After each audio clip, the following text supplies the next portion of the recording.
with high-grade fever, Gravida 4 chills, para 2.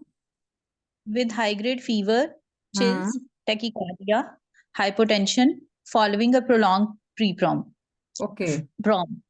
ठीक है. So for this patient, first of all, I will confirm the demographic details. इसकी कितनी duration of pregnancy कितनी है? Madam ये आपने जो दिया था वो अच्छा है अच्छा ठीक है, लेकिन इसकी कोई ना कोई आप बना लो. ठीक जी है. मैडम 34 हाँ वीक ऑफ gestation बना दे. ठीक है 34 वीक्स पे. ओके. Okay. Madam, हाँ. after confirmation of the demographic details given to me, I will ask further details of the patient, her name, age, educational status, and the onset of symptoms, onset of rupture of membranes, color of the lighter, any onset of fever, its duration, pattern of the fever associated with rigors, chills, abdominal pain, any history of backache or lower abdominal pain, constant or intermittent in nature.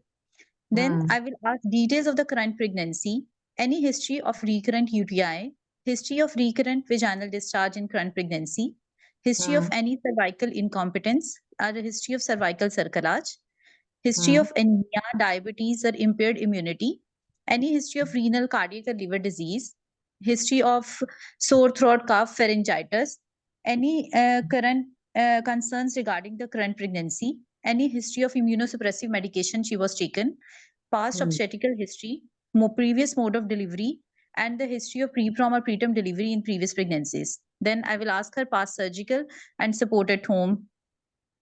Okay Madam, ठीक है, आगे चलें. हाँ. after focused history, I will do her examination of the patient as I need BMI of the patient, vitals including blood pressure, temperature, respiratory rate, and pulse. And then I need her systemic examination in which I will look for pallor, thyroid, auscultation of the chest, examination of the breast, and also obstetrical examination of the patient for symphysiofundal lie presentation, amount of liquor, and fetal heart rate. And at the end, I need speculum examination to see color of the liquor, and both legs for any swelling or redness if present. And for investigation, I need blood group and Rh factor, complete blood count for hemoglobin, platelets, and TLC, heavy surface antigen and anti-HCV antibody, blood sugar random, midstream urine for leukocytes, proteins, and glucose. And for specific investigation, I need blood culture, 2 sets of blood culture, aerobic and anaerobic separately, serum lactate, renal function test for urea and serum creatinine, serum electrolytes, liver function test, and CRP. And also ultrasound ops examination for fetal biometry and the amount of liquor. And madam, according to the vitals, my diagnosis will be sepsis or in severe sepsis. ठीक है. और इसमें टेस्टों में कोई और चीज रह गई है क्या? Madam, chest X-ray of the patient. Is she giving any symptoms of chest infection? No, madam. Because the root of root cause of the Vaginal infection, the swab, madam. sepsis, is very clear from her history. If every other thing is normal and there is no comorbidity, तो Yes, madam. chest High X-ray फिर उस सूरत में बनता नहीं है. ठीक है. जहां हमें पता नहीं चलता कि क्या है, सोर्स क्या है, वहां पे तो आप सारे सिस्टम को एवेल्युएट कर रहे होते हैं. What else? मैडम जीबीएस के लिए भी हम कंसिडर कर सकते हैं. हाँ मैडम जीबीएस के लिए anal swabs. Definitely GBS screening इसमें ज़रूरी हो जाती है with the PROM in the fever.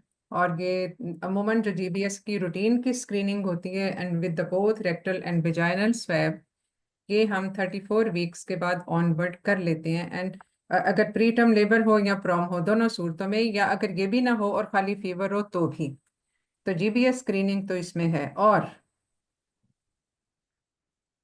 Ma'am CRP और प्रोकैल कराना चाहिए ना, प्रोकैल्सिटोनिन. सीआरपी तो इन्होंने बोला भी है, ऐसे ही है ना? Yes, madam. हाँ. लैक्टेट. और इसके साथ क्या? मैडम सीरम लैक्टेट तो बोल रहा है, ब्लड कल्चर है. ठीक है, लैक्टेट तो हो गया, इसके अलावा और एनीवन एल्स?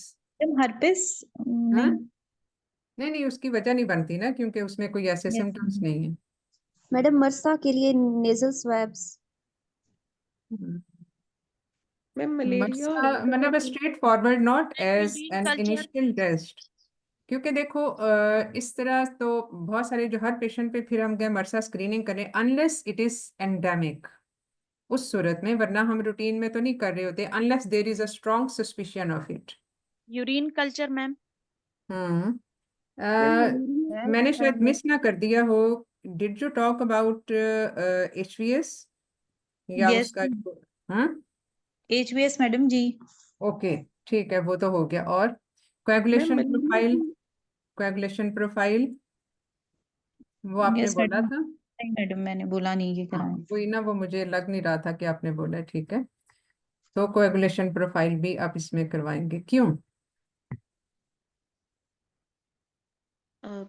मैडम अगर सेप्सिस में है तो उसका वो पेशेंट DIC में इस चीज को रूल बिल्कुल आउट करने DIC में जा सकती है। इसी वजह से बाज दफा जो पेशेंट जिनका बहुत हेमरेज भी होता है और कंट्रोल नहीं हो रहा होता, उसमें हमेशा ये चीज हम रूल आउट करते हैं, चाहे और कोई सिम्टम ना भी हो तो। ठीक है, अच्छा चलें, अब आगे चलें। अल्ट्रासाउंड वगैरह तो मेरा ख्याल है आपने कवर कर लिया हुआ है सारा। मैडम मैंने जी मैडम मैंने बता दिए. बस ठीक है, अल्ट्रासाउंड भी हो गया। ओके, अब आपका डिफरेंट जो डायग्नोसिस है वो है सेप्सिस। और सेप्सिस किस वजह से है? Madam due to chorioamnionitis. Chorioamnionitis apparently, ठीक है, अगर और किसी टेस्ट पे पॉजिटिव नहीं आता तो। यस ठीक है, अब आगे चले। Madam management of most common organism madam E coli नहीं, एंड जी. अभी आपने सबसे पहले मरीज से बात करनी है, काउंसलिंग है। Madam, I will counsel the patient and the attendants regarding the high risk condition of the patient, hmm important seeking urgent medical advice, and hmm increased mortality and morbidity in case of no treatment given to the patient. And hmm then, as the patient is having red flag signs, I will hmm, immediately involve multidisciplinary team in the management of this patient. ठीक And है। my team will include senior obstetrician, senior hmm anesthetist, critical hmm care team, and infection specialist. And I hmm will immediately start a sepsis 6 care bundle in which I will give oxygen immediately to the patient and then IV crystalloids as 20 mil. Before sepsis care bundle आप कुछ और चीजें assess करते हैं? Before sepsis care bundle, madam, patient आपने ये conscious. सारा कुछ देख लिया। देखो, आपने जब एग्जामिनेशन किया, patient has high grade fever, आपने उसकी ऑक्सीजन सेचुरेशन नहीं मेजर की, आपने उसको उसका यूरिन आउटपुट वगैरह वो सब चीजें नहीं देखी, बिकॉज और उसमें जो आपके जो इनिशियल, क्योंकि सबसे पहले जो आपने इम्प्लीमेंट करना है वो मेयोज चार्टिंग है।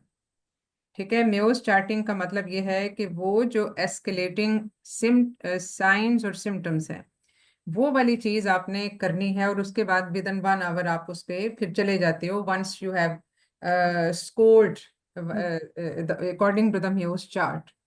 और उसमें जो बाकी जो रेड फ्लैग सिम्टम्स होते हैं और साइंस हैं वो सब के सब आपने करने हैं। And there is another thing जिसमें कि आप लेबोरेटरी इन्वेस्टिगेशंस को करते हो, इंक्लूड करते हो। What is that? मैडम ये सोफा स्कोर. हाँ, सोफा स्कोर।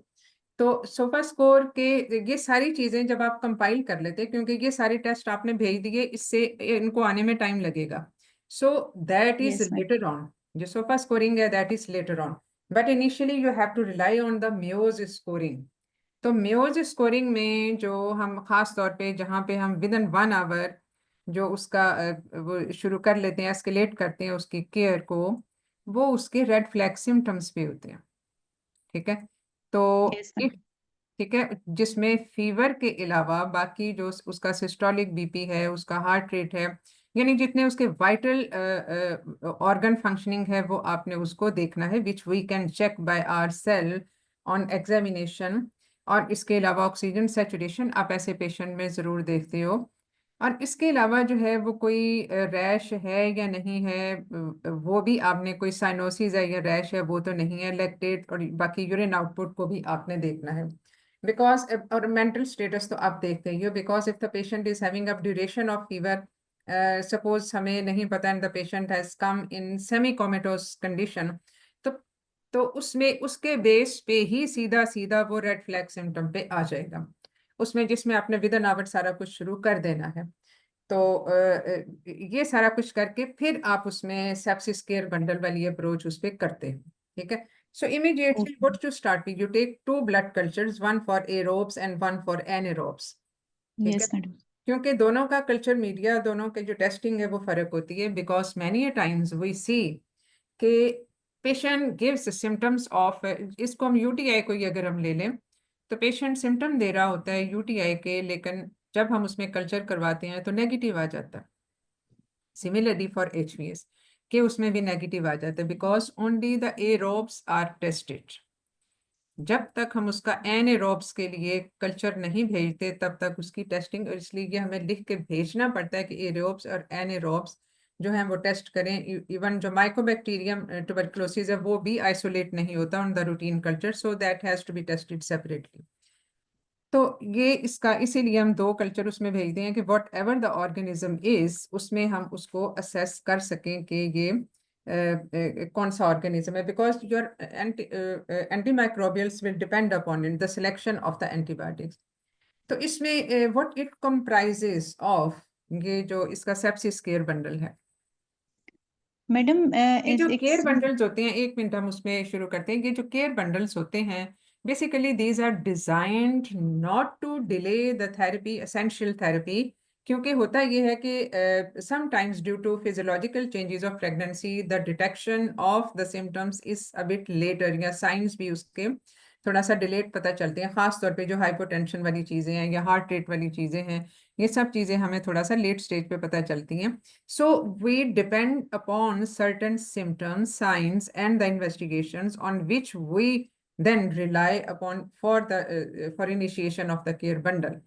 तो ये सारी चीजें जो पीपीएच का केयर बंडल है या इवन थ्रोम्बोसिस का केयर बंडल है, हाइपरटेंशन इन प्रेगनेंसी का केयर बंडल है, और इसी तरह से ये सेप्सिस का केयर, जो मेजर कॉजेस हैं मॉर्टेलिटी की, तो उनमें इसीलिए कि अर्ली आइडेंटिफिकेशन हो और अर्ली इनिशिएशन ऑफ थेरेपी हो।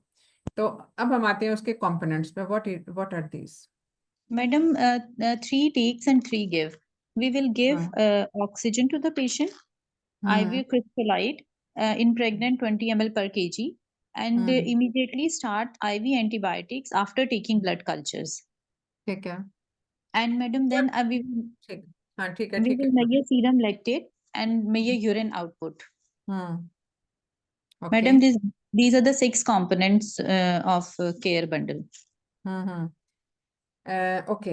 अब इसमें जो हमारा ऑब्जेक्टिव टू अचीव है वो भी हमें पता होना चाहिए कि हम ऑक्सीजन स्टार्ट करते हैं बेसिकली। अब इसमें यहाँ पे गुजरते गुजरते एक और सवाल कि LDH is a marker of what? LDH, madam. LDH is a marker of what? हम ये क्यों कराते हैं, इससे हमें क्या अंदाजा होता है? मैडम, सीरम लैक्टेट से हमें अंदाजा होता है उसका एसिडोसिस का। और वो किस में होता है? इंक्रीज एसिडोसिस जो है वो किस कंडीशन में होता है? Why not CRP? हम सी रिएक्टिव प्रोटीन भी तो इसमें करवा रहे हैं, which is another marker of. Madam, वो फिजियोलॉजिकल चेंजेस ऑफ प्रेगनेंसी की वजह से वो इतनी सिग्निफिकेंट नहीं बट रहती। Still we do it. हम इसमें, आपने भी बोला और इसमें करते भी हैं कि हमने इसमें जो सीरम मार्कर वो है CRP है वो हमने करवाया। मैडम, टिश्यू हाइपो परफियन को इंडिकेट करता है। और टिश्यू हाइपोपरफिरियन के नतीजे में क्या होता है? Tissue damage. Madam, yes madam. Tissue damage either from the chronic or from the acute infection. That is what the LDH tell us. यही वजह है कि ये सर्टन मेलिग्नेंसीज में भी, लिवर डिसऑर्डर्स, लिवर के कुछ डिसऑर्डर्स में भी, और जहाँ पे कहीं टिश्यू नेक्रोसिस होने का रिस्क, उन सब में LDH पॉजिटिव आता है। और इसमें खास तौर पे ये जो है लंग की जो कंडीशंस हैं उसमें भी, जबकि CRP is a marker of acute inflammation. ठीक है, इसमें एक्यूट इन्फ्लेमेशन के साथ वो ये, तो दोनों चीजें। अब ये जो CRP है वो तो हमें इन्फ्लेमेशन का बता ही रहा है, इन्फेक्शन का बता ही रहा है कि हाँ इस एक्यूट इन्फेक्शन है, but the LDH will tell us that how much damage has been caused by the infection. तो उस डैमेज के इसीलिए उसके क्रिटिकल लेवल्स हैं।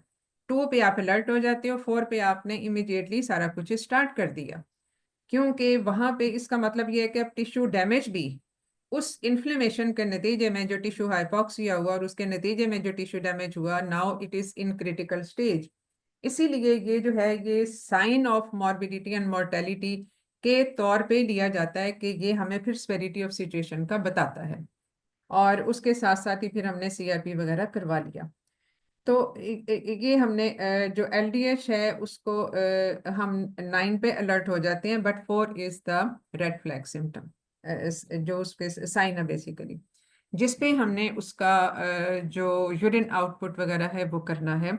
And oxygen, definitely oxygen saturation tissue hypoxia के साथ कम हो जाती है, और उसमें जो क्रिटिकल मार्कर है वो ये कि रूम एयर पे ये 92-94% से ऊपर हो।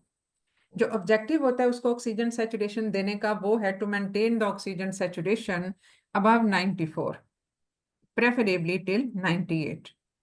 तो वो वाली चीज़ है। बाकी जो हमने जो सारी चीज़ें जो हमने वो भेज दिया, सारे टेस्ट वगैरह जो भेज दिए वो भी हैं। ये सारा ये भी this is one of the component of sepsis care bundle. और उसके बाद फिर आपने IV antibiotic immediately Yes. Within 1 hour आपने शुरू कर दी हैं, और उसमें उसका जो इनिशियल बोलस होता है वो हमेशा आप मैक्सिमम डोज पे जाते हैं। Maximum dose of that antibiotic according to the body weight of the patient. ठीक है, इसमें हमेशा इवन एडल्ट्स में भी, बच्चों में तो ये कैलकुलेट करते हैं, लेकिन एडल्ट्स में भी याद रखें कि जो एवरेज एक स्टैंडर्ड डोज होती है वो that is up to 60 kg। जो उससे ऊपर है फिर आपको उसकी डोज को चेंज करना पड़ता है।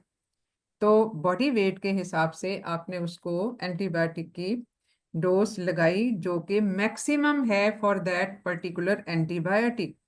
फिर आपने IV बोलस भी दिया।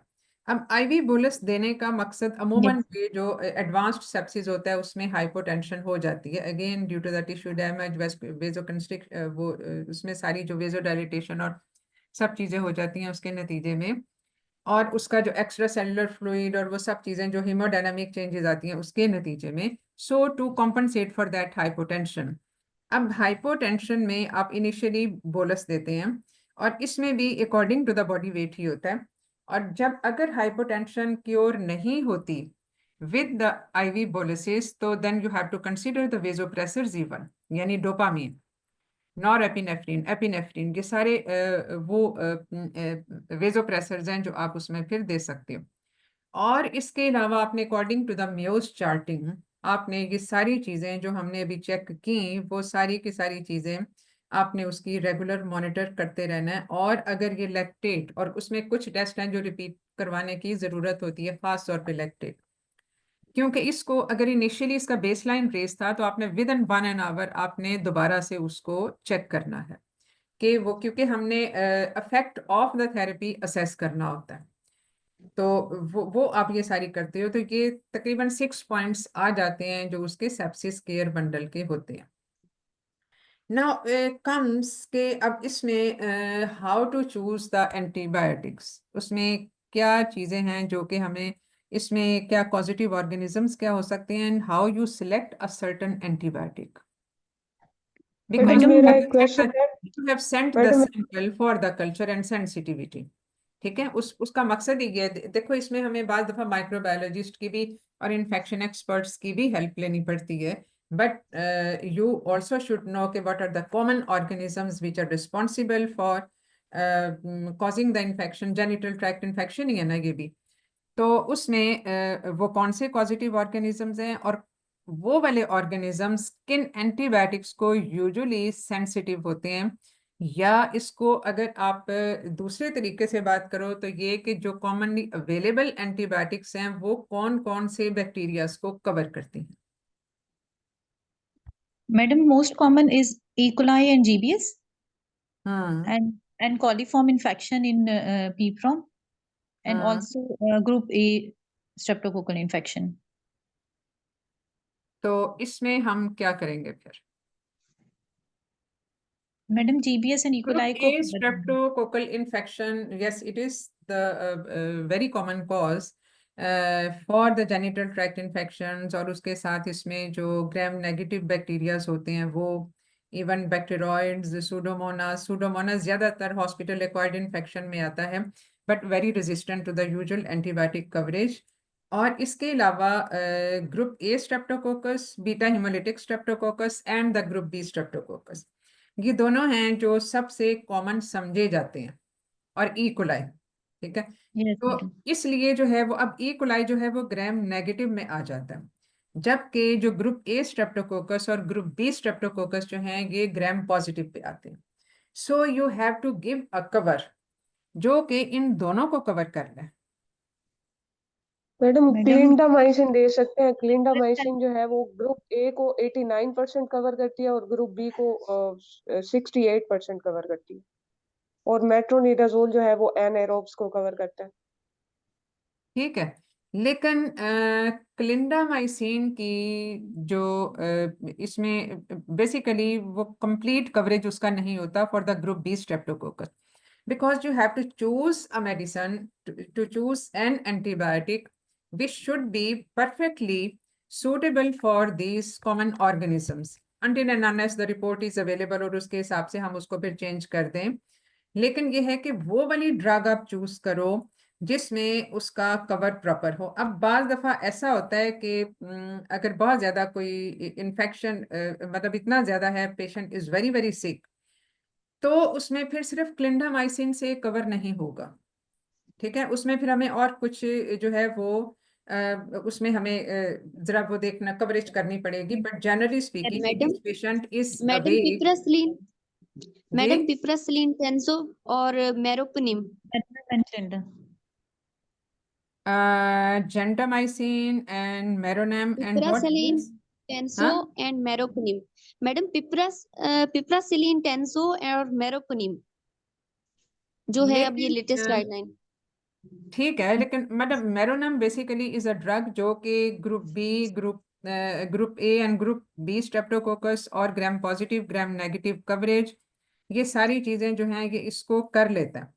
लेकिन दूसरी बात ये है कि शुड वी गिव, अब यहाँ पे वो चीज आती है जहाँ पे हम बात करते हैं कि इसमें हमें we should start with the simple antibiotics which are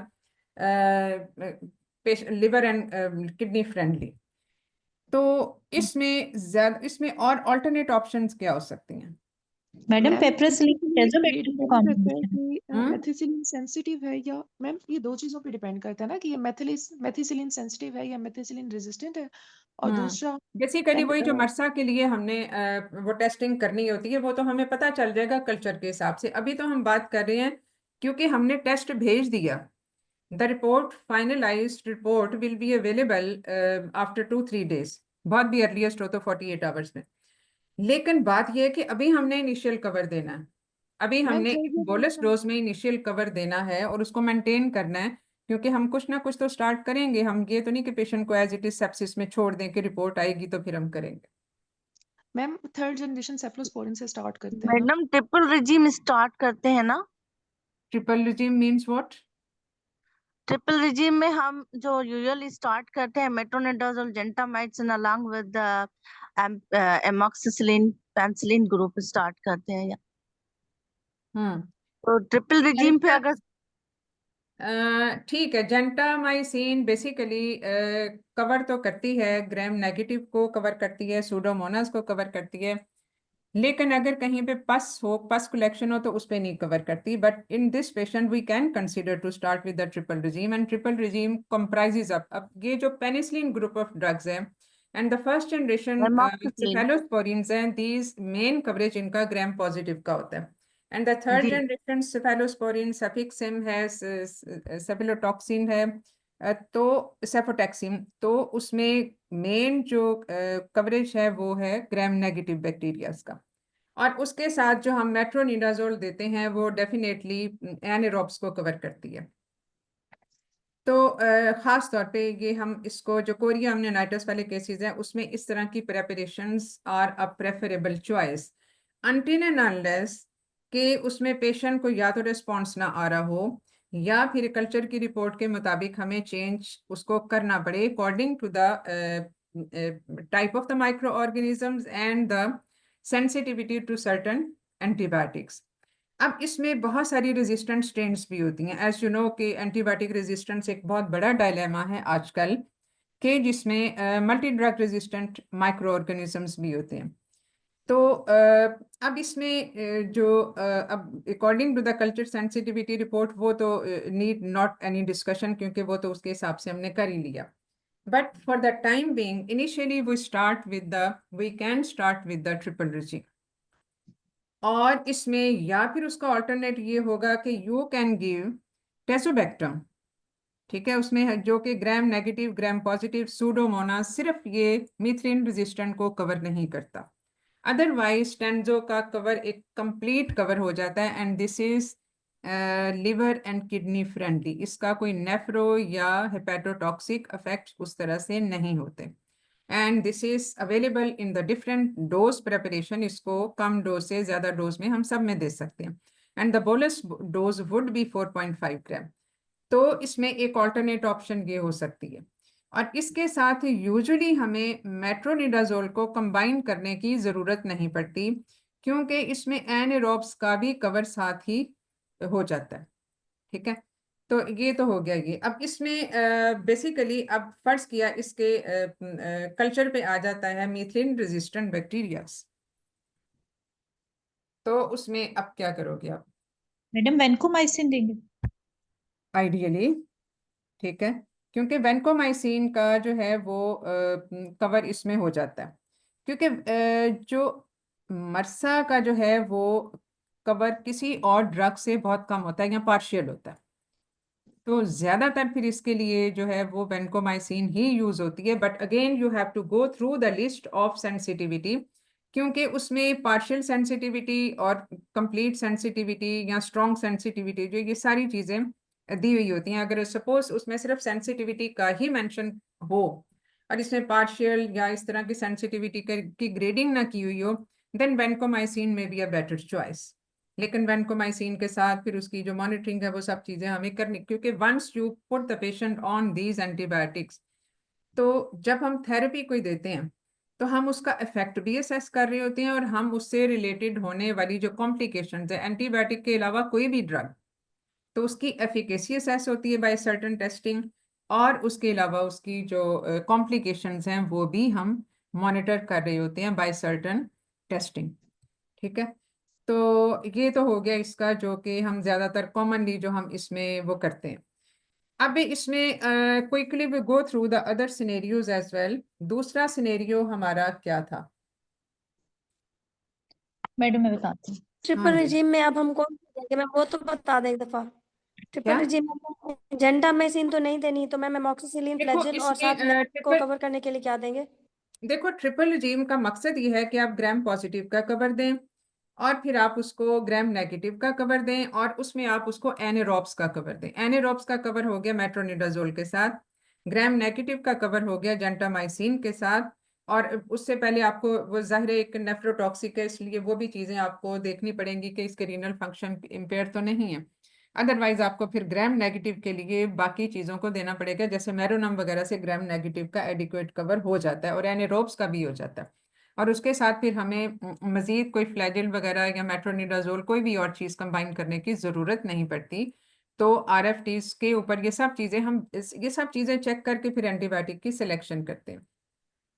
अब ग्राम पॉजिटिव के लिए the best option would be इधर पेनिसिलिन प्रेपरेशंस या फिर जो है वो first generation सेफेलोस्पोरिन्स।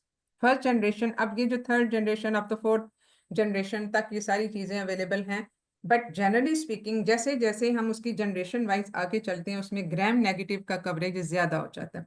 So first generation cephalosporins do mainly cover gram positive, जो सेकंड जनरेशन है वो ग्राम पॉजिटिव नेगेटिव दोनों को, और जो थर्ड जनरेशन है जिसमें सेफोटेक्सिम सेफिक्सिम ये सारी चीज़ें आ जाती हैं वो ग्राम नेगेटिव का कवरेज है। तो ग्राम नेगेटिव का कवरेज तो हम ऑलरेडी जेंटामाइसिन के साथ दे ही रहे होते हैं, तो उसमें फर्स्ट जनरेशन इधर पेनिसिलिन प्रेपरेशन और द फर्स्ट जनरेशन सेफेलोस्पोरिन्स। अब बाज़ दफ़ा ऐसा होता है कि patient is allergic to the penicillin, तो जो पेशेंट एलर्जिक टू पेनिसिलिन हो वो उसमें 10% क्रॉस रिएक्शंस हो सकते हैं विद द सेफेलोस्पोरिन्स एज वेल। तो ये चीज़ फिर हमें ज़हन में रखनी पड़ती है कि हम फिर उसको वो सेफेलोस्पोरिन वाली ऑप्शन से हट के फिर दूसरी चीज़ें हम फिर करें। So there are many things, many factors जिस पे हम बेस करते हैं of the antibiotic selection, and there we take help of the microbiologist and the infection experts. ठीक है, चलें जी, अब हम दूसरे केस पे आते हैं। मैडम इसमें एक पॉइंट रह गया कि क्या मैडम वो पिछले वाले केस में टाइमिंग मोड ऑफ डिलीवरी हमने डिसाइड करना होता है ऐसे केसेस में हाँ ठीक है और ठीक है, वो न्यूनेटल भी हाँ केयर। ठीक है, वो भी कर लेते हैं। ठीक है, बताइए रूज। Madam decision and time of delivery should be made with patient with the help of a 34 weeks senior पे है, ये भी 34 वीक्स पे है। yes madam ठीक है। अगर severe sepsis के साइन होंगे हाँ in consultation with senior obstetrician and with the and consultation with the woman and we should consider as it is a preterm delivery magnesium sulfate for neuroprotection और नहीं, corticosteroid for fetal magnesium sulphate आप इस पे less दो than 34 weeks पे। Madam नहीं 34 से कम अगर हो तो हम्म 30 मैडम फिर कॉर्टिकोस्टेरॉइड कंसिडर करेंगे in and acute madam infection, madam ये बात एक्यूट इन्फेक्शन में तो नहीं, वो इम्यूनो सप्रेशन और कर देते हैं। यस मैडम ठीक है, तो एक्यूट इन्फेक्शन में नहीं, once the patient is settled और फर्स्ट के उसका फीवर सेटल होना शुरू हो जाता है, जो बाकी मार्कर्स ऑफ इन्फेक्शन है वो नीचे आना शुरू हो जाते हैं। But the question is that this high grade fever does it will it affect the foetus in utero?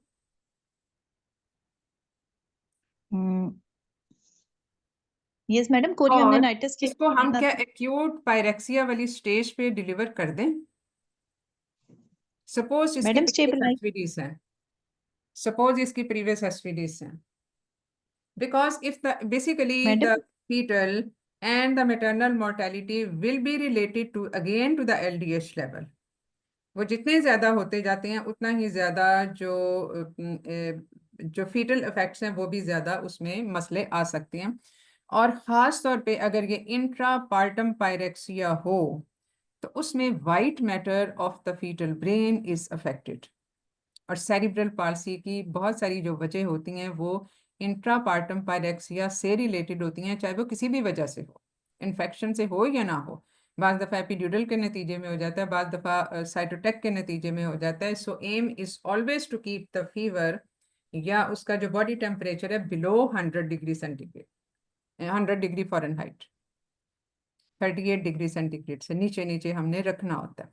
And this should be the objective in the pregnancy as well. और अगर ये पायरेक्सिया ये इंट्रा यूट्राइन प्रेगनेंसी को ये इस तरह से भी इफेक्ट कर सकता है कि व्हेन इन फर्स्ट ट्राइमेस्टर अगर किसी को हो तो this leads to, this is one of the causes of neural tube defects. तो इसलिए जो है वो हमें इसको पेशेंट को स्टेबलाइज करके, which should not take much longer time, क्योंकि जितना ज्यादा ये फीवर परसिस्ट करेगा high grade fever, so the aim is to give fluids, to improve the hydration status and to give the antibiotic drugs। और cold spongin वगैरह ये सब चीजें की जाती हैं ताकि जो फीवर है वो नीचे हो, तो पायरेक्सिया सेटल हो जाए। मैम ओके कुछ मैडम फीटल मैडम इसका डिस्ट्रेस से स्टेबलाइजेशन हम इंडक्शन करेंगे फिर इस केस में ना। हाँ, तो इसमें लेकिन once infection has been settle, मतलब ये अब कोरिया अम्नियोनाइटिस हमने इसको लेबल कर दिया और वो हो गया, तो there is no objective to prolong the pregnancy. चाहे वो उसका जो है वो इन्फेक्शन कंट्रोल हो भी जाए, फिर हमें उस हॉस्टाइल एनवायरनमेंट से बच्चे को निकालना ही होता है। तो पेशेंट की एक्यूट कंडीशन को स्टेबलाइज करो। देखो ये हम टाइम टू टाइम हम बहुत सारे जो बाकी इन्फेक्शंस में भी हमने देखा कि हमेशा स्ट्रेस इस पे होता है, unless there is an acute foetal distress, that is totally a different scenario. लेकिन अगर सब चीज़ें ठीक चल रही हैं, बच्चे को मॉनिटर तो कर ही रहे हैं, तो ऐसी सूरत में पेशेंट की डिलीवरी होनी चाहिए पेशेंट की स्टेबलाइजेशन के बाद, because many yes unpredictable things can arise indicating the an emergency cesarean section। उसमें अगर अनस्टेबल पेशेंट कंडीशन में होगा पेशेंट तो many problems can arise with the surgery itself with the anesthesia। तो हमें उसको स्टेबलाइज करके ही करना होता है। Does this infection transmit to the baby? During Yes, madam. vaginal delivery Yes, madam. कौन सा Madam, इन्फेक्शन है जो ज्यादा ट्रांसमिट होने के चांसेस होते हैं? madam, GBS. GBS. जीबीएस हो सकता है और मरसा भी हो सकता है। ठीक है, तो Okay, group madam. B streptococcus का जो कवरेज है, सपोज ये पेशेंट सिर्फ रप्चर्ड मेम्ब्रेन के साथ ना होता और ये होती with intact membranes but just having the fever due to unknown reason, तो क्या फिर हमें जीबीएस प्रोफाइलैक्सिस देना चाहिए था अभी या जब डिलीवरी हो तब? और Yes, जीबीएस madam. स्क्रीनिंग हम कैसे करते हैं? ये तो ज़्यादा रूटीन में करते हैं ना, हम स्क्रीनिंग रूटीन में करते हैं जिनमें कोई ना कोई रिस्क फैक्टर, और उस रिस्क फैक्टर में इवन यूटीआई भी शामिल है। मैडम, हाई विजाइनल स्वैब से और एनल स्वैब से। हाँ, एनोवेजाइनल स्वैब्स होते हैं, और उसमें अगर जीबीएस पॉजिटिव आ गया, पेशेंट को फीवर है और कोई रप्चर ऑफ मेम्ब्रेन नहीं है, अभी वो लेबर में नहीं गई, तो फिर आप क्या करोगे? और मैडम अगर इसका जीबीएस प्रोफाइलैक्सिस हम कैसे देते हैं? मैडम अगर डिलीवर होगा विजाइनली पेशेंट बेबी, तो फिर हम उसको इंट्रापार्टम प्रोफाइलेक्सिस देंगे, लेकिन अगर सिजेरियन सेक्शन से होगा तो फिर नहीं देंगे। लेकिन ऐसे पेशेंट्स में सपोज अब यही पेशेंट जिसकी हम बात कर रहे हैं कि इंटैक्ट मेम्ब्रेन्स हैं लेकिन उसको फीवर हो गया और उसके जीबीएस जो है वो पॉजिटिव आ गया, तो बात यह है कि जब उसने डिलीवर होना है हमने ये प्रोफाइलैक्सिस उसी वक्त देना, and that prophylaxis should always be in an injectable form. Injectable form का मतलब ये है कि या सपोज ये पेशेंट अभी लेबर में चला जाता है क्योंकि fever is a trigger for onset of preterm labour, तो भी हमने इसको इंजेक्टेबल फॉर्म में ही देना है। उसमें oral therapy will serve no purpose, will not protect the fetus from getting this infection, and this is a very very important cause of the early neonatal sepsis, and which again is a very important cause of perinatal mortality. तो उस सूरत में हम injection उस तरह से देते हैं कि हम इसको उसमें कोरिया जो एमनियोटिक फ्लूइड है वहां तक उसकी कंसंट्रेशन पहुंचे, तो उसको मैडम अमूमन इसमें हम उसमें 6 आवरली डोजेस के हिसाब से दे रहे होते हैं, and usually we give either penicillin preparations or the cephalosporins. Madam madam इसमें ये एम्पिसिलिन, पेनिसिलिन जी और क्लिंडामाइसिन जो है ना कॉम्बिनेशन में देते हैं। लेकिन क्लिंडामाइसिन की वही मैं बात कर रही हूँ ना कि ये जो एक तो हमने अपनी बैक्टीरियोलॉजी स्टडी के मुताबिक इसको करना है क्लिंडामाइसिन यूजुअली। अब दूसरा सवाल ये होता है कि क्या हम रूटीन में ये करते हैं? कितने लोग हैं जिनके सेटअप्स में ये रूटीन में जीबीएस स्क्रीनिंग होती है और प्रोफाइलैक्सिस मिलता है? मैम नहीं होता रूटीन में तो। नहीं होता ना? नहीं होता मैडम, तो जिसको फीवर हो। हाँ, नहीं मैडम। इसका मतलब फीवर वाले को भी। और दूसरी चीज ये है कि हम usually with the rupture of mother membrane and usually with the pre term labour जो है वो हम इसको इंजेक्टेबल फॉर्म में फिर हम इसको ट्राई कर सकते हैं। सिर्फ इसका ये हाल है, लेकिन उसमें अननेसेसरी आईवी यूज का फिर जो इस्तेमाल है वो ज्यादा हो जाता है। यानी हम उसको किसी कल्चर स्टडीज के मुताबिक नहीं कर रहे होते, लेकिन हम उसको जस्ट ऑन एजम्पशन हम उसको उसकी जीबीएस प्रोफाइलैक्सिस दे रहे होते हैं, विच डेफिनेटली ओवर यूज हो सकता है, क्योंकि मैडम प्री टर्म लेबर या प्रॉम की सिर्फ कॉज जीबीएस ही तो नहीं है। तो अगर हो सकता है कि जिस पेशेंट को हम ये दे रहे हो prophylaxis without doing the culture studies and the screening, हो सकता है उसमें एक्चुअली जीबीएस हो ही ना पॉजिटिव, क्योंकि हमने तो नहीं किया, हम तो सिर्फ अंदाजे के मुताबिक दे रहे हैं। So ideal thing is to do it, खास तौर पे 34 वीक्स पे तो कर लें, 34-36 वीक्स पे कर लें, ताकि हमें अंदाजा हो कि ये जो जीबीएस है ये इसकी कोलोनाइजेशन है in the rectum and in the vagina which can be transmitted to the baby. तो उसमें हम फिर इंट्रापार्टम प्रोफाइलैक्सिस देते हैं, नॉट विदाउट लेबर, क्योंकि हमने बच्चे को इस इन्फेक्शन से डिलीवरी के टाइम पे ही बचाना है ताकि वो उसकी ट्रांसमिशन ना हो। ठीक है, मैडम तो एरिथ्रोमाइसिन ये कब देते हैं फिर हम? इसमें जो है वो बेसिकली बहुत ज्यादा फिर अननेसेसरी जो है वो चीजें आ जाती हैं, क्योंकि हम जो है वो उस तरह से वो नहीं कर रहे होते, चीजों को स्ट्रीमलाइन नहीं कर रहे होते, कल्चर स्टडीज के मुताबिक नहीं दे रहे होते। ठीक मैडम मैं बस ये पूछना चाह रही हाँ थी जी। कि अगर सिजेरियन सेक्शन पेशेंट को फीवर हो और जीबीएस पॉजिटिव हो तो सिजेरियन करें तब तो नहीं हम देते ना मैडम? नहीं देते तो नहीं है, लेकिन फीवर अगर उस वक्त है, प्री ऑपरेटिवली है, और वो उसका तो हमने कवर देना है, तो कवर हम ओके प्रेफरेबली फिर वो देते हैं। अगर कोई बैक्टीरियोलॉजिकल स्टडीज नहीं हुई, हमने कोई कल्चर नहीं करवाया, पेशेंट आया ही हमारे पास फीवर के साथ और एक्यूट फीटल डिस्ट्रेस के साथ, और हमने उसका इमरजेंसी सेक्शन किया, फिर वो एंटीबायोटिक दो जो इन चीज़ों को कवर कर ले, तो वहां पे फिर हमें अंदाजे से काम करना पड़ता है। लेकिन हम एंटीबायोटिक देने से पहले एटलीस्ट उसका सैंपल भेज तो सकते हैं। अब कुछ सेटअप्स ऐसे होते हैं जहाँ पे सैंपल भेजने का भी कोई फायदा नहीं होता, यानी वो फॉलो नहीं होता, तो वहां पे आप फिर एक ब्रॉड स्पेक्ट्रम की टर्मिनोलॉजी भी यही है, जो ग्राम पॉजिटिव, नेगेटिव, एरोब्स सबको, एनेरोब्स को सबको कवर कर ले। Yes madam. मैम और ठीक है, अजेथ्रोसिन का बता दें फिर वो कब देंगे? देखो अजिथ्रोमाइसिन बेसिकली हम rupture of membrane in the second trimester जो है वो उसमें कर रहे होते हैं, but without any science of infection, जिसमें हुआ और उसमें कोई भी सारे जो बायोकेमिकल मार्कर्स हैं वो सब नॉर्मल हैं, कोई उस पर कल्चर पे कुछ नहीं आया, क्योंकि प्रॉम अगर हो जाए तो उसमें definitely one of the very essential test is high vaginal swab testing, और उसके मुताबिक फिर हम एंटीबायोटिक की सिलेक्शन करते हैं। लेकिन अगर अगेन उसमें भी नेगेटिव आता है, या इसमें सपोज कोई साइंस ऑफ इन्फेक्शन नहीं है, कोई टेंडरनेस नहीं है, फीवर नहीं है, colour of liquor is okay, और उसमें जो biochemical markers all are negative, तो उसमें आप एजिथ्रोमाइसिन दे सकते हो। देयर इज नो बेसिकली इसी तरह से यूटीआई में भी, इसी तरह से किसी भी और सिंपल इन्फेक्शन में भी, हर इन्फेक्शन एंटीबायोटिक आईवी से तो कवर नहीं होता, तो उसमें हमें फिर ओरल थेरेपी देने की जरूरत होती है। बिकॉज इन एक्यूट फीवर जहाँ पे हाइपरपेरेक्सिया होता है, वहां पे तो ओरल एब्जॉर्प्शन भी कॉम्प्रोमाइज हो जाती है। ठीक है, चलें जी, अब सेकंड केस कर लें क्विकली, 11 तो ऑलरेडी मैडम बज चुके। Madam ma'am second chorio case में जो है वो preferable mode of delivery caesarean होना चाहिए। देखो वो डिपेंड करता है क्योंकि उसमें आपने पहले से उसको एंटीबायोटिक दे के कम से कम दैट हैज बीन सेटल्ड। अब जैसे बात दफा सेप्टिक इंड्यूस्ड एबॉर्शन के साथ पेशेंट आते हैं, आप उसको एंटीबायोटिक कवर देते हैं, 6 घंटे बाद आप उसकी क्यूरेटिंग कर रही होती हैं, वेजाइनल रूट से ही कर रही होती हैं, because you have to remove the source of infection. इसी तरह से जो है वो इस जो कोरिया amnionitis है उसमें source of infection is Likert, you have to take out the baby from that hostile environment. So there is no harm to deliver the patient vaginally.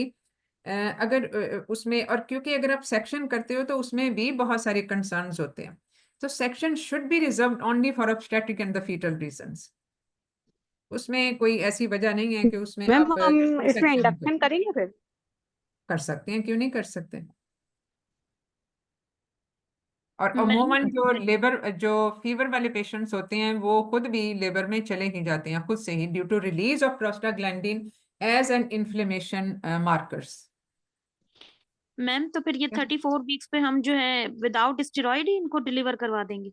Acute infection में तो नहीं दोगे, अगर फर्ज किया पेशेंट की कंडीशन बहुत ज्यादा या फीवर सेटल होना शुरू हो गया तो फिर आप दे सकते हो, क्योंकि ये फ्लेयर अप कर सकता है इन्फेक्शन को ड्यू टू इम्यूनोसप्रेशन, और ये बेबी की भी बैक्टीरियोलॉजिकल स्टडीज को कॉम्प्रोमाइज कर सकते हैं। वो तो इवन जो हम एंटीबायोटिक यूज करते हैं उससे भी थोड़ा सा वो हो सकता है, लेकिन इसको एक्यूट स्टेज में नहीं दोगे। जी मैडम नेक्स्ट पढ़ूं? हाँ जी बिल्कुल पढ़ें। Madam, second scenario is para 3 with severe pelvic pain and foul smelling vaginal discharge after a cesarean delivery. हम्म, अच्छा। मैडम हाँ, मैडम इसका इसके क्विकली जरा बता दें कि इसमें मैडम हम इसके पॉइंट तो वही होंगे मैडम जो पहले वाले के थे। पॉइंट तो वही होंगे, लेकिन इसको हाउ यू विल टैकल हर। अब इसमें मैडम देखो पेशेंट जो है वो पोस्ट डिलीवरी केस है, और उसको जो है वो फीवर और फाउल स्मेलिंग डिस्चार्ज और ये सारा कुछ हो गया। व्हाट यू आर एक्सपेक्टिंग, या आपका डायग्नोसिस इसमें क्या है? हिस्ट्री पॉइंट में तो सारी चीजें आपने कवर करनी ही करनी है, जिसमें मैडम कोमॉर्बिडिटी या रिस्क फैक्टर्स वो सारे। मैडम एंडोमेट्राइटिस हो सकता है। हाँ, ये इस पेशेंट में अमाउंट ऑफ ब्लीडिंग कितनी है, पीपीएच हुआ या ना हुआ, फिर उसका मोड ऑफ डिलीवरी का सेक्शन ही था ना मेरा ख्याल है, ये मुझे खुद जी भी मैडम सिजेरियन ही लिखा हुआ हाँ है। सिजेरियन है, तो उसमें सिजेरियन में जाहिर है रिस्क ऑफ इन्फेक्शन बढ़ जाता है। वैसे भी कोई प्रीसीडिंग फैक्टर्स, रिस्क फैक्टर तो इसमें ऐसे नहीं थे, तो उस पर डिपेंड, क्योंकि आपने रूट कॉज फिर भी ढूंढनी है।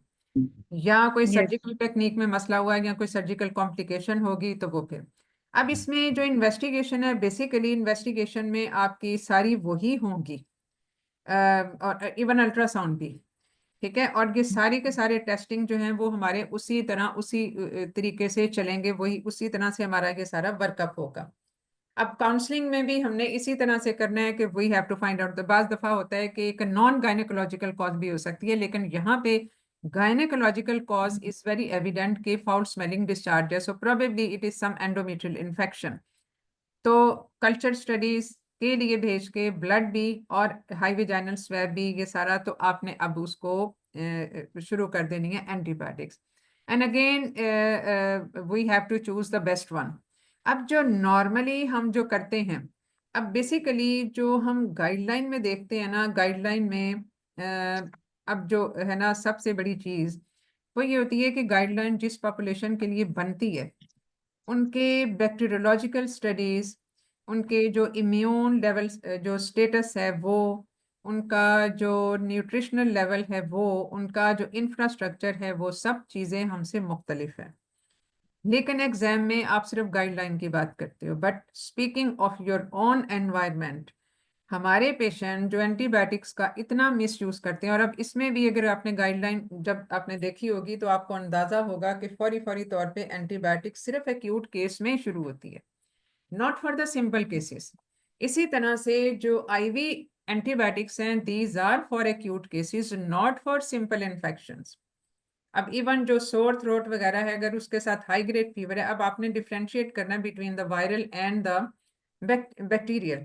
अब viral usually settles on its own, you initially start with, अब इसमें रिस्क फैक्टर अगर हो तो आपने एंटीबायोटिक स्टार्ट में कर दी to prevent the secondary infection. लेकिन अगर पेशेंट में कोई ऐसा रिस्क फैक्टर नहीं है, माइल्ड सोर थ्रोट है, तो आप उसको यूजुअली ओरल के साथ हम चला लेते हैं। लेकिन प्रेगनेंसी समझी जाती है एक ऐसी कंडीशन के जिसमें इम्यून लेवल्स ऑलरेडी कॉम्प्रोमाइज होते हैं due to the physiological changes. यही वजह है कि इसमें प्रोग्रेशन ऑफ इन्फेक्शन जो है वो ज्यादा रैपिडली होता है। So always rule out the risk factors in a particular patient, या उसकी कोई previous history of such infections, या वो उसमें बार बार उसको तो नहीं होता, that patient is more vulnerable to go into advanced sepsis, जिसके लिए फिर हमें आईवी एंटीबायोटिक की जरूरत पड़ती है। तो इसलिए जो है वो इसमें इस पेशेंट में हम again we will start with the broad spectrum antibiotics, but we will find out the reason for it by doing ultrasound. के कोई ऐसा तो नहीं है कि कोई ऐसा फोकस हो यूट्रस के अंदर। अब इमीडिएटली जो पोस्टपार्टम पीरियड में इतना तो इन्फेक्टेड फोकस अमूमन नहीं होता कि वो आरपीओसीज हों और उसके बाद वो सेकेंडरीली इन्फेक्ट हों, तो उसके बाद इसमें ये इन्फेक्शन हो जाए, that is with the secondary PPH, और उसके बाद उसमें इन्फेक्शन जो हो।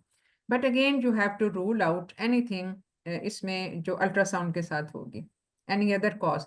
हो सकता है इन्फेक्शन के सेक्शन के बाद उसका कोई हीमेटोमा डेवलप हो गया हो, ये सब चीज़ें इसमें हमें कंसिडर करनी पड़ती हैं। बट अगेन टेस्ट हमारे वही होंगे और जो चॉइस ऑफ एंटीबायोटिक्स है वो भी वही होगा, क्योंकि यूजुअली ग्राम नेगेटिव पॉजिटिव ये सब चीजें वही हैं। इन्फेक्शन जो जेनिटल ट्रैक्ट इन्फेक्शन में ही आएगा ना ये, तो उसकी भी बैक्टीरियोलॉजिकल स्टडीज और उसमें जो चॉइस ऑफ एंटीबायोटिक्स है वो उन्हीं लाइन पे फिर होगी, जैसे कि हमने पहले केस में ये डिस्कस किया। मैम और अगर कोई आरपीओसीज आ जाते हैं या फर्ज किया फीवर सेटल नहीं होता, then it is better to explore the uterus, क्योंकि पस अगर आ रही है और उसमें विजाइनल वो डिस्चार्ज है तो देयर इज समथिंग इनसाइड, तो उस सूरत में फिर उसकी एक्सप्लोरेशन फिर बन जाती है, जरूरी बन जाती है। ठीक है, यस मैम मैडम। क्वेश्चन है हाँ जी। मैम, अगर इस पेशेंट को पीआईडी है और अंदर सारी कलेक्शंस हैं, तो मैम कितनी कलेक्शन पे हम सर्जिकल इंटरवेंशन करेंगे, पेशेंट को लेप्रोटमी देखो करेंगे? कलेक्शन के ऊपर डिपेंड करते हैं। अब ये कलेक्शन हिमेटोमा भी हो सकता है, self resolving haematoma, organised haematoma भी तो होते हैं। और उसमें जो एक यूजुअल साइज होता है हिमेटोमा का, अगर तो हिमेटोमा है तो वो तो 5 सेंटीमीटर उसमें अपर लिमिट होती है कि यूजुअली ऐसे हिमेटोमा सेल्फ रिजॉल्व कर जाते हैं, बस आप एंटीबायोटिक देते हैं, क्योंकि ये कहीं पे भी ब्लड कलेक्ट हो तो एक बड़ा अच्छा कल्चर मीडियम ये बन जाता है for the growth of micro organisms whatever these are. लेकिन अगर ये उसका 5 सेंटीमीटर से ज्यादा है या अगर सीरियल अल्ट्रासाउंड पे उसका साइज बढ़ गया तो फिर then it has to be drained out by whatever method. बहुत दफा विजाइनली या अल्ट्रासाउंड गाइडेड भी इसमें अगर वो भर नहीं रहा लेकिन बड़े साइज का है तो फिर वो एक कलेक्शन है जिसको आप निकाल सकते हो बाय इंटरवेंशनल अल्ट्रासाउंड टेक्निक के साथ। और ये पस कलेक्शन भी हो सकती है। तो पस कलेक्शन को भी जाहिर है you have to drain the pus, क्योंकि एंटीबायोटिक्स अमूमन पस कलेक्शन के साथ काम भी नहीं करती तो जब तक वो ड्रेन ना हो। तो उसको भी जो है वो हमें फिर एक्सप्लोर करना पड़ता है, डिपेंड करता है कितनी ज्यादा है और कहाँ पे है। तो मैम ये और अमूमन अल्ट्रासाउंड गाइड इसको अल्ट्रासाउंड ड्रेन गाइडेड हम कर सकते हैं लेकिन वही बात है कि उसमें फिर स्पिलेज का रिस्क या ट्रैक्ट बनने का रिस्क ये चीजें तो होती हैं। But ultrasound guided aspiration of पस is one of the techniques जिसके साथ इसको ड्रेन और एस्पिरेट किया जा सकता है एंड देन सेंड दैट पस for the culture and sensitivity. Madam मैं मैम एक बात पूछना चाह रही थी। हमारे पास ही डिलीवर हुई थी और उसके बाद ये हम्म। पीआईडी के साथ इस तरह कलेक्शन के साथ आई है और अंदर पस है सारी ना, तो मैम तो इस पे इंसिडेंट रिपोर्टिंग बनेगी? नहीं लेकिन देखो अगर आपको ये पता था कि पस पहले नहीं थी, सेक्शन हुआ था उसका या डिलीवरी थी? मैम सेक्शन अगर हुआ है हमारे हाँ, तो पास हुई है। सेक्शन के बाद अगर उसकी पस कलेक्शन होगी इसका मतलब है इनिशियली वो हिमेटोमा बना, हिमेटोमा में पस बन गई, जो एक बड़ा कॉमन सिनेरियो होता है। अगर सेक्शन के टाइम पे पस होती तो वो तो हमें पता चल जाता कि सेक्शन के टाइम पे है और वो नोट भी हो जाता। तो इसमें प्रोबेबली हिमेटोमा बना और उसमें अब हिमेटोमा बनने की वजह भी पता होनी चाहिए कि क्या ये कोई यूट्राइन रप्चर था या ये कोई ट्रॉमेटिक डिलीवरी थी और उसके बाद ये सारा कुछ हुआ, या कोई प्रीवियस सेक्शन था और उसमें ये हुआ, या बाज दफा ऐसा भी होता है कि कोई ब्रॉड लिगामेंट की वेसल रप्चर हो और वो पकड़ी ना जाए उस वक्त या अनआइडेंटिफाइड रहे उस वक्त, तो उसमें हीमेटोमा बन सकता है। ब्रॉड लिगामेंट हीमेटोमा ज्यादातर कॉमनली उसी में बनते हैं, या फिर टीयर एक्सटेंड हो जाए। उसमें फिर लेवल ऑफ एक्सपर्टीज को देखना होता है and the condition at the time of caesarean section देखना होता है। But definitely you have to find out the reason कि ये अगर हीमेटोमा या वो बना तो उसमें ये इसकी वजह क्या थी, क्योंकि ये एक डेफिनेटली ये क्लिनिकल इंसिडेंट है। तो इसमें एक सेंटिनल क्लिनिकल इंसिडेंट रिपोर्टिंग बनती है। इंसिडेंट तो है ना, ये एक आइसोलेटेड क्लिनिकल इंसिडेंट है, एक पोस्ट ऑपरेटिव कॉम्प्लिकेशन है, तो ये इंसिडेंट है। ठीक है, इसमें अब ये होता है कि हम बार दफा इन इंसिडेंट्स के ऊपर reporting and the analysis is with in the department, और कुछ इंसिडेंट्स ऐसी होती हैं जिनको आपने रिपोर्ट करना होता है to the administration where these are related with the human resource, with the infrastructure, या उसमें जो कोई भी फैसिलिटी से रिलेटेड है, ये सब चीज़ें फिर हमें रिपोर्टिंग करनी होती है।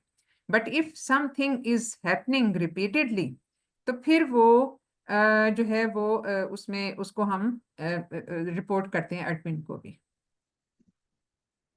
ठीक है, तो ये है इसमें। और तो नहीं आप कुछ डिस्कस करना? मेरा ख्याल है बस एक ही केस और रह गया था शायद।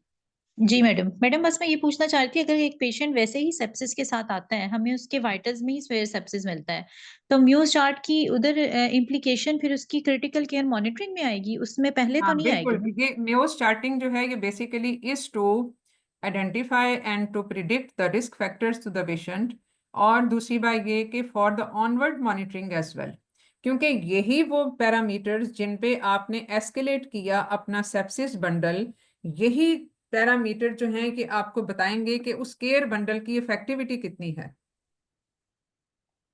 Yes madam. ठीक है, ठीक है मैडम। चलें मैडम जी अगला, बस। हाँ, मैडम थर्ड सिनेरियो बताना है या?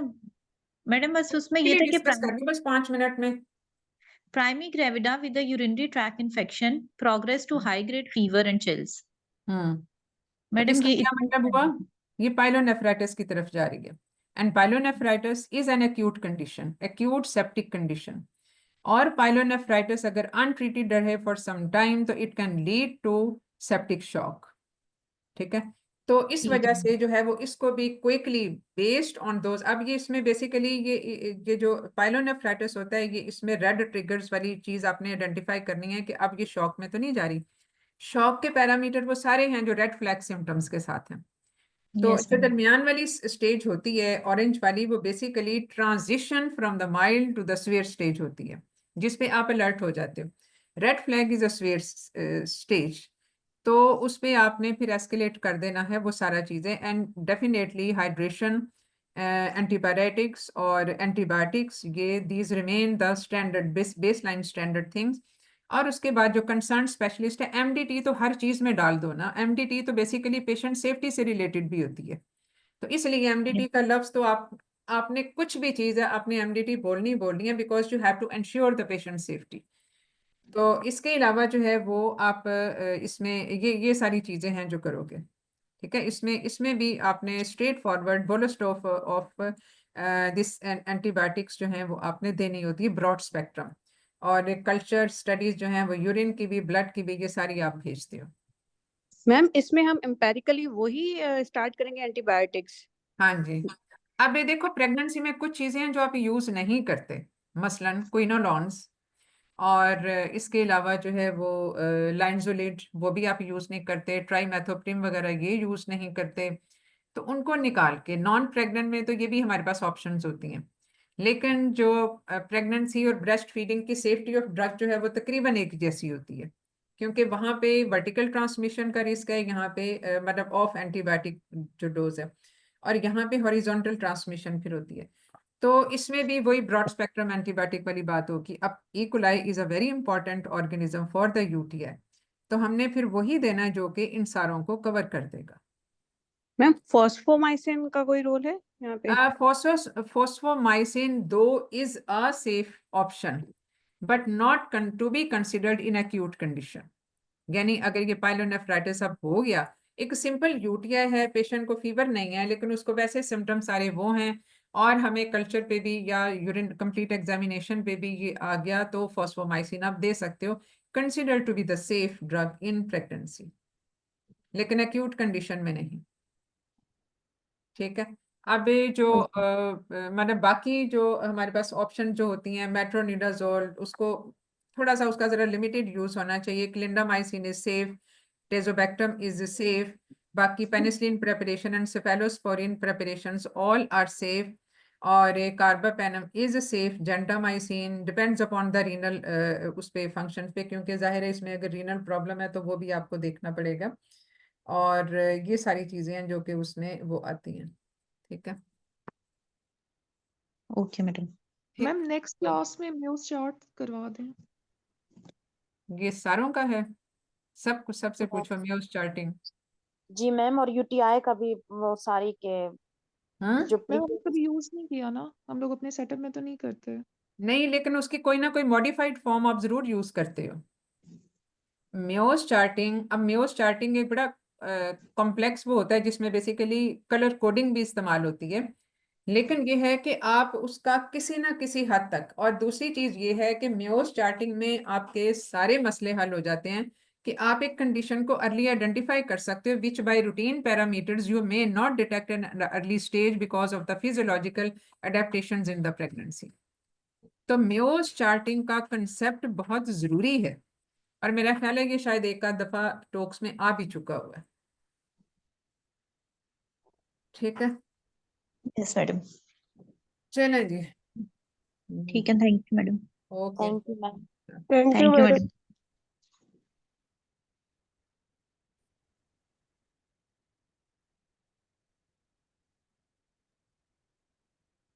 Thank you ma'am, Allah Hafiz.